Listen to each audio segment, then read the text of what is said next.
በሃና ዙሪያ ያሉት ሰዎች ደስ አይበላችሁ የተባሉ ይመስል እንደው በጣም በሚገርም ሁኔታ ሁሉም ነገር በሃና እየታመሰ ነው ያለው። አይገርምም? ቤተሰብ ዛሬ ሜሮንን ልጠይቃት ሄዳ ነበር ሃና እና ሰላም ካለቻት በኋላ ሃና እባላለሁ ስትላት አቀሻለሁ ነበር ያለቻት። ሃናም እንደ የታወቅሽኝ ስትላት ሃና ማለት አንቺ አይደለሽ? በአንቺ ምክንያት እኮ ነው ይህ ሁሉ ሰው እየታመሰ ያለው እኛም እስር ቤት ቁጭ ብለን ያለ ነው በአንቺ ምክንያት ነው ብላታለች። እንደ ደግሞ እኔ ምን ያደረግኩ ስትል ሃና አንቺ እዛ በህፃንነትሽ ባጠፊ ኑሮ ይሄ ሁሉ ውስብስብ ነገር ባልተፈጠረ ነበር ያለቻት። እውነትም ይሄ ሁሉ ችግር የሚያጠነጥነው በሃና ላይ ነው። በጣም የሚገርመው ነገር መጀመሪያ እዛ አክሱም ላይ ሃና ባጠፋ ኑሮ አቶ ኖላዊ አግኝቶ ባያሳድጋት፣ ከዛ አቶ ኖላዊ ታሞ ወደ አዲስ አበባ ባይመጣ፣ ወይዘሮ ሜላት 16 ዓመት ሙሉ ለልጇ ባታለቅስ።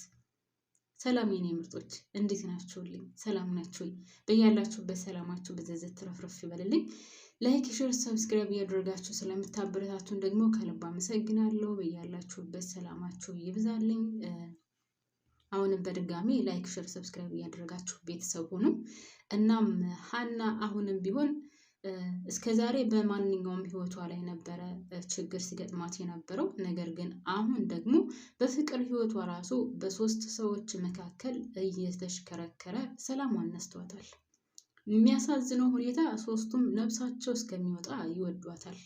ነገር ግን ከምንም በላይ ደግሞ ያሳዘነኝ እንደኔ ሀሳብ ከሆነ ኤልያስ ነው። ኤልያስ ያው ሃናን አባቷ ሲታመም ነው ትቷት የሄደው። ምክንያቱም ለአባቷ ምንም አይነት እርዳታ ማድረግ ስላልቻለ እና ከሃና ጎን መቆም ስላልቻለ ያው ትቷት ወደ ደሴ ተመልሷል። ነገር ግን ያለሷ ምንም አይነት ህይወት እንደሌለው እና ከሷ ውጭ እንደማያፈቅር ሁለታቸውም ጠንቅቀው ያውቃሉ። አዲስ አበባ ከመጣች በኋላ እንግዲህ ያው አሴር ነው። አሴር ከወንድምም በላይ ከምንም በላይ ነው። በነገራችን ላይ ለሃናም ሆነ ለአቶ ኖላዊ ከሚገባው በላይ ማኛ ሰው ነበር አሴርም ሆነ ተምቹ። በተለይ አሴር እንግዲህ ካስታውሳችሁ አቶ ኖላዊ ታሞ ሆስፒታል እያለ ሃና ስራ ስትሄድ 24 ሰዓት ካጠገቡ ቁጭ ብሎ ኩርምት ብሎ ሲውል ሲያድር የነበረው አሴር ነው። አሴርም በጣም ማኛና በጣም ምርጥዬ ልጅ ነው። እሱ ብቻም ሳይሆን ለወይዘሮ ሜላት የህይወት መትረፍ ምክንያትም እሱ ነው የነበረው እና እሱም በጣም ያሳዝናል። ሌላው ደግሞ እዝራ ነው። እዝራ ያው እንግዲህ ደህና ከሆነች በኋላ አቶ ኖላዊ ተሽሎት ቤተሰቦቿን አግኝታ ሰላም ከተፈጠረ በኋላ ነው እዝራን ያገኘችው። እሷም አምሮባት ገንዘብ መቼስ ገንዘብ የማይቀይረው የለ አይደል? ቤተሰብ ሰው ገንዘብ አግኝታ ደህና ሁና ደህና እየለበሰች ትምህርት ቤቷን ጀምራ ምናምን ነው እዝራ ያገኛት። እዝራ ደግሞ እንዳያት ወዷታል፣ አፍቅሯታል። ቆይ አሁን እናንተ ምን ትላላችሁ? ሃና ከማጋ ብትሆን ነው የሚሻለው? ከእዝራ ጋር ወይስ ከኤልያስ? ከአሴር? አይ ከአሴር ጋር እንኳን የመሆኑ ካሁን በኋላ ምንም አይነት ቻንስ የለም። አሴር ቢወዳትም ቢያፈቅራትም አሴር ካሁን በኋላ ከሃና ጋር ማለት የወደፊት ህይወት ይኖረዋል የሚለው በጭራሽ 0% ነው በእኔ አስተሳሰብ። ነገር ግን ኤልያስ አሁን ኤልያስ በጣም እያሳዘነኝ ነው። አላቅም ኤልያስ እንግዲህ ወደ ደሴ ተመልሶ አልሄደም። ጭራሽ ጓደኛው ተመልሶ መጥቷል። በነገራችን ላይ ጓደኛው በጣም የሚያሳዝን እና በጣም ምርጥዬ ጓደኛ ነው። ጌታ መስማም ደስ ሲሉ እውነት ወሎ እውነትም በጣም የሚከባበርበት የሚዋደድበት ሙስሊም ክርስቲያኑ በጣም ደስ የሚል ሀገር ነው ወሎ ማለት ነው። እና አሁንም እዚህ ላይ የሁለቱ ጓደኛሞች በጣም በሚገርም ፍቅር ነው የምታዩበት። በጣም ነበር የሚጨነቀው እንግዲህ አሊ እዛ ደሴ ሆኖ ለኤልያስ ቢደውል አላነሳለት ሲል በጣም ነበር ሲጨነቅ የነበረው። እውነትም ትክክለኛና እውነተኛ ጓደኛ ማለት እንደዛ ነው። እና በጣም ነበር ሲጨነቅ የነበረው ወደኋላ መለስ ብሎ ያሳለፉትን ስለ ሃና ያለውን ግንኙነት ምናምን። ብቻ ያው አንዳንድ ጊዜ ድሃ ስትሆኑ በጣም ከባድ ነው። በነገራችን ላይ ድህነት የማያደርገው ነገር የለም። ምን አለ ሁሉም ዓለም ሀብታም በሆነ። ግን ደግሞ ሁሉም ሰው ሀብታም ቢሆን ከባድ ነው የምትሆነው ምድር አይደለም። ግማሹ ድሃ ግማሽ አልኩኝ ምናልባት 20% ሀብታም ሆኖ ከዛ በታች ያለው ድሃ ሆኖ ማለም አልተቻለችም። ለማንኛውም ግን አንዳንድ ጊዜ በጣም ከባድ ነው ድህነት። እና ኤልያስ ምንም ገንዘብ ስላልነበረው እና ሃናን መርዳት ስላልቻለ ነበር ወደ ደሴ ሄደው። ያም ሆነ አሁንም ቢሆን በጣም እኔ ከሚገባው ላይ እያሳዘነኝ በነገራችን ላይ ኤልያስ ነው። በዛ ላይ እቺ የሆነች የተረገመች ተንከሲስ የሆነች ጽዮን ተብዬዋ ከስር ከስር እያርከፈከፈችበት ነው ቤንዚን ማለት ነው። አንተ ወንድ አይደለም እንዴት ሀናን የራስ ማድረግ ያቅታል? እሷ እዝራን የራሷ ማድረግ አቅቷት ከደሴ አዲስ አበባ አስመጥታ ይቀማል ሀናን ይወስዳል ብላ ነበር። በጭራሽ የማይሆን ነገር ሆኖ አግኝተዋለች። ያም ሆነ እና ኤልያስ በጣም ነው የሚያሳዝነው። በቃ ብቻውን ትክዝ ብሎ ቁጭ ብሎ ምናምን ሀናን መቼውንም ቢሆን የሚረሳት ልጅ አይደለም ኤልያስ። ያው አብሮ ብዙ ጊዜ ስላሳለፉ ከልጅነታቸው ጀምሮ ምናምን ስለሆነ በጭራሽ ትከዳኛለች ብሎ አላመንም። አሁንም ቢሆን እልም የሆነበት ነገር ነው። ታውቃላችሁ ላይክ እልም ነገር ነው እየመሰለ ያለው እንጂ እኔ ቸኩዬ ነው ወይስ ሀና ናት እያለ እንደውም እንደዚህ ሁሉ ነው እያሰበ ያለው። እና እንግዲህ እውነታውን ነግረዋለች። ከሱ ጋር ምንም አይነት ግንኙነት እንደማይኖራትና ከእዝራ ጋር ያላትን ግንኙነት እንደምትቀጥል ነው የነገረችው። ሌላ ውድ ቤተሰቦቼ እንግዲህ ጽዮንም እየጨቀጨቀችው ነው። እና እኔ ሳስበው አንቺ እዝራን የምትወጂው ወይም የምታፈቅሪው ወይም አፍቅረሽ የምታቂ አትመስይኝም። ምክንያቱም የሚያፈቅር ሰውና እውነትም ፍቅር የያዘው ሰው ለዛኛው ይራራል። ስለዚህ እኔ ሀናን ከአሁን በኋላ እንደማላገኛትና የኔ እንደማትሆን አውቄያለሁ። ስለዚህ በሁለት በሚዋደዱ መካከል አንግባባቸው፣ በቃ እነሱ ህይወታቸውን ይኑሩ ሲላት፣ እንግዲህ እዚህ ላይ ደግሞ ጽዮን አበደች። በጭራሽ ይህ ነገር እንዲከሰት አትፈልግም። ምክንያቱም እዝራን በጣም ነው የምትወደው።